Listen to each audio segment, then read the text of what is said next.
deal with Nike, but then something happened and now he doesn't. Let's just say if you're gonna sign an athlete to a multi-million-dollar deal, you might want to know how to pronounce his name.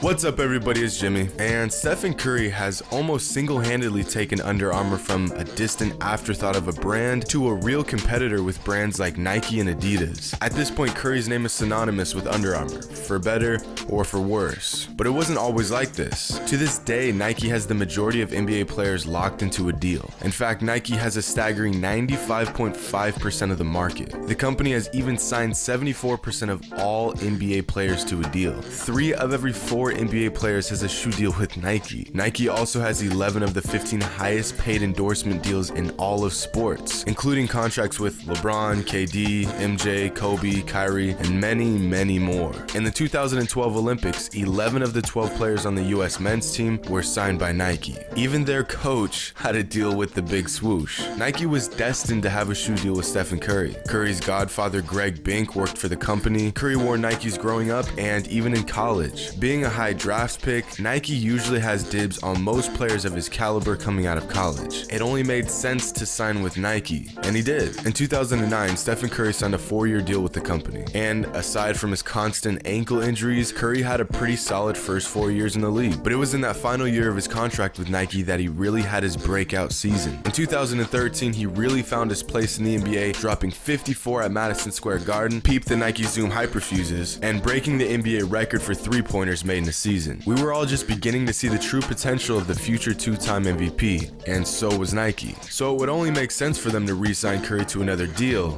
right? After Curry's contract was up, he was free to hear pitches from other companies, and one of those companies was of course Nike. See, just because they were the first to sign him doesn't mean he had to stick with them. He was available to sign a deal with anyone, but Nike did want him.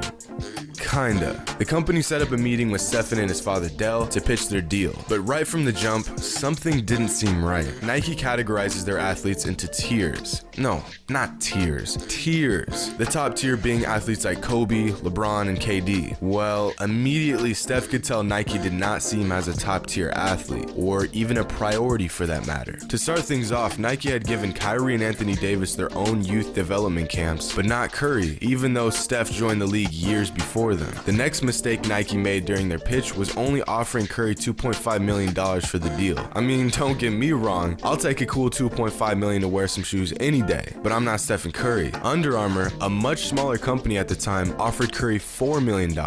But it gets worse. During Nike's pitch to the Curry family, they used a slideshow, and one of those slides had Kevin Durant's name on it. Nike used the same exact slideshow during Durant's pitch and forgot to change the names. You can't make this stuff up. I mean, I've messed up slideshows here and there in high school, forgot to change a picture or two, but homie, really? But again, that's not even the worst part. The Nike rep that was pitching the deal to Curry called him Stefan, not Stephen. Curry was with Nike for 4 years at this point, and the man giving the pitch didn't even know his name. Needless to say, Steph and his dad stopped paying attention at that point and turned down the deal from Nike. Under Armour swooped in and signed Steph to a deal and pronounced his name correctly in the process. But the deal with Under Armour goes beyond the money. Steph felt like he was important with Under Armour, like he was a priority and not just another athlete. And he was right, because Under Armour has allowed Steph to do things that no other company would, like putting his favorite Bible verse on his shoe. He was also given partial ownership of the company, something no other major company has offered to any athlete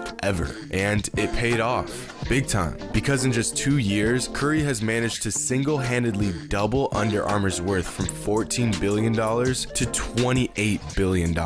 At this point, Under Armour did not want to make the same mistake Nike made. So in 2015, Under Armour offered Curry a deal he couldn't refuse. And he didn't refuse. Curry's new deal with Under Armour is said to be worth up to $1 billion by 2024. And whether you think the Currys are hot or not, they are the best-selling shoe of any active NBA player. Quite honestly, Curry is to Under Armour what Jordan was to Nike. Curry and Under Armour have become so familiar that it's hard to imagine at one point in time, Nike had their hands on the future NBA champion. But yeah, they messed that one up in a hurry. I guess that's what happens when you don't even know your own athlete's name. With some of the great young players coming up in today's league, let's hope these companies learn from this catastrophic mistake. From a $2.5 million deal to increasing a company's value by $14 billion. Curry says joining Under Armour was one of the best decisions he's made in his entire career. On the other hand, the guy pitching Nike's deal to Curry may have just ended his own career. Hope you guys enjoyed, and as always, until next time.